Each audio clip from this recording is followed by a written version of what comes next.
If you are hearing this story tonight, maybe you know what it feels like to lose someone and still wake up every morning, hoping they'll somehow come back. This is not just a story. This is the pain of a man who never stopped waiting. His name was George, and every Sunday morning, people in a small town in Texas would see the same old man sitting outside a quiet coffee shop. Same wooden bench, same faded brown jacket, same tired eyes staring at the door. Some people thought he was homeless. Some thought he was mentally broken. Some simply ignored him. But nobody knew. George wasn't sitting there for coffee. He was waiting for his daughter. A daughter who had died 10 years ago. Years earlier, George had a beautiful life. Not rich, not perfect, but beautiful. He worked as a mechanic in a small garage outside town. His hands were always covered in grease. His clothes smelled like oil and metal. But every evening when he came home, everything felt worth it. Because waiting for him at the door was his little girl Lily. Lily had curly brown hair, bright eyes, and the kind of smile that could heal a broken day. She loved drawing. Every wall in their little home had her sketches taped to it. Rainbows, flowers, family portraits, and almost every drawing had the same thing written in colorful crayon letters. Best dad ever. George used to laugh every time he saw it. His wife Anna would tease him and say, "She loves you more than me." And Lily would immediately scream, "No, I love both of you." Their house was full of noise. Good noise. Laughter during dinner. Movie nights under blankets. Burnt pancakes on Sunday mornings. Tiny arguments about music during road trips. It wasn't a luxury life, but it was a happy one. Every Sunday they had a tradition. No matter how busy life became, they would go out together. Sometimes to the lake, sometimes to the park, sometimes just driving through quiet country roads with music playing loudly. But Lily's favorite place was a small coffee shop near downtown. She didn't even drink coffee. She always ordered hot chocolate with extra cream. Then she would sit beside the window and draw pictures while George and Anna talked. The workers there knew them well. "This little artist is back," they would say every Sunday. And Lily would proudly show her drawings to everyone. George never imagined those Sundays would one day become the reason he stayed alive. One cold Sunday morning, everything started normally. Anna was packing snacks for their picnic. Lily was running around the house excitedly holding her crayons. George was supposed to go with them, but just before leaving, his phone rang. It was the garage owner. A delivery truck had broken down on the highway. The repair needed to be done immediately. George looked frustrated. Lily's face fell instantly. "Daddy, please come with us." George kneeled beside her and smiled. "I promise I'll join you later." "Promise?" "Promise." Lily hugged him tightly. That was the last hug George would ever receive from his daughter. Anna and Lily left for the picnic without him. The whole afternoon, Anna kept sending George pictures. Lily feeding ducks near the lake. Lily laughing with ice cream on her face. Lily holding a drawing that said, "Hurry up, Daddy." George smiled every time his phone buzzed. His co-workers even joked, "You look happier looking at your phone than fixing cars." George replied softly, "That's because my whole world is in those pictures." As evening approached, the sky turned orange and gold. Anna called George while driving home. Her voice sounded warm and peaceful. "Your daughter made something special for you," she said. George laughed. "What is it?" "She won't show me. She says it's only for Daddy." George smiled and checked the clock. "Just 20 more minutes, I'll be home." 20 minutes. That's all he needed. But sometimes, life destroys everything in less than 20 seconds. A drunk driver speeding through an intersection lost control. Anna never even had time to react. The crash was violent. Metal twisted, glass shattered. And in one horrible moment, George lost both his wife and daughter forever. When the police called him, he thought there had been some mistake. Even at the hospital, part of him still believed Lily would suddenly run into his arms. But she never did. George stood there staring at the white sheets covering their bodies, and something inside him broke permanently. The funeral felt unreal.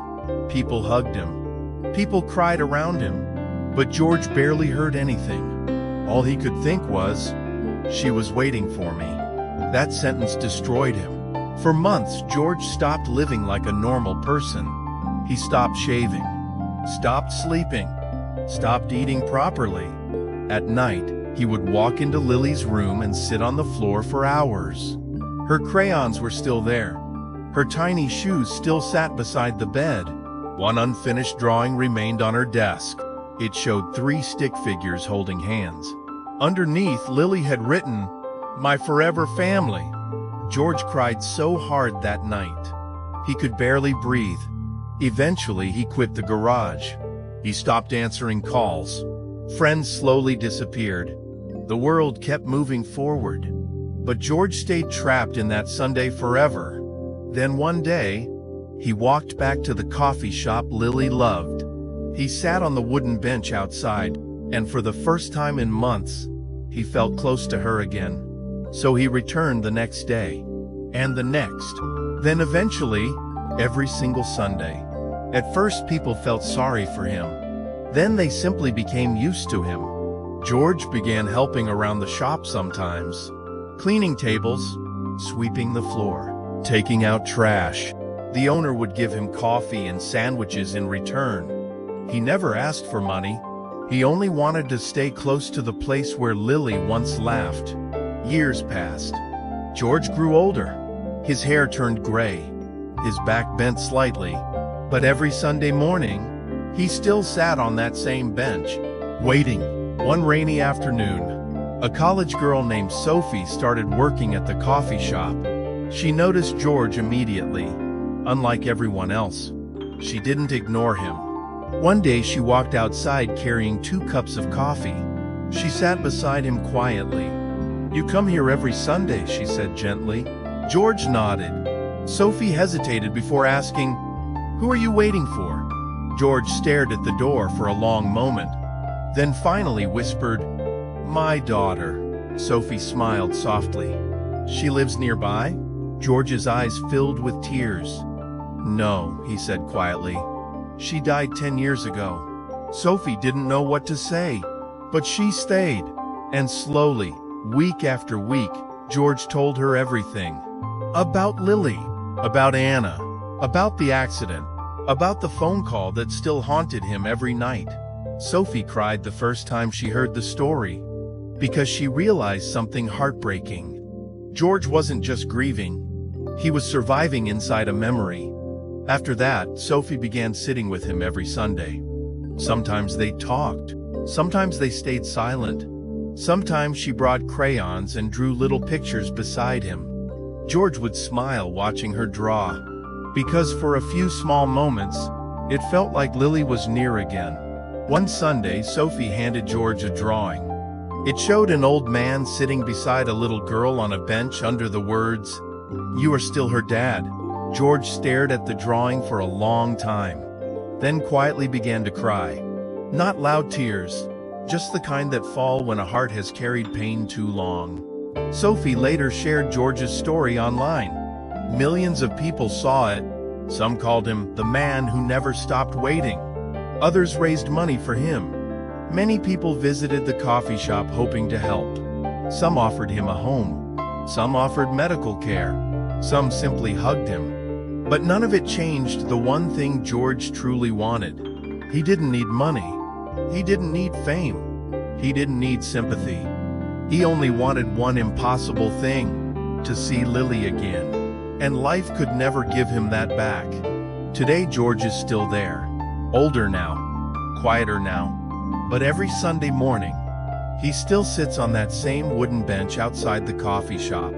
Every time the door opens, his eyes still lift for a second, as if somewhere deep inside, a father still believes his little girl might come running out smiling, "Daddy!" But the cruelest part of grief is this: sometimes waiting never ends. Sometimes love becomes an endless hallway of memories, and sometimes a person can survive for years, while part of them already left this world long ago. This is not just a story, it is a real kind of loneliness that exists quietly around us every day. And maybe the saddest truth of all is this: many people came to help George, but nobody could bring back the only person he was truly waiting for. Now tell me, what do you learn from this chapter of life? And also share this to your friends.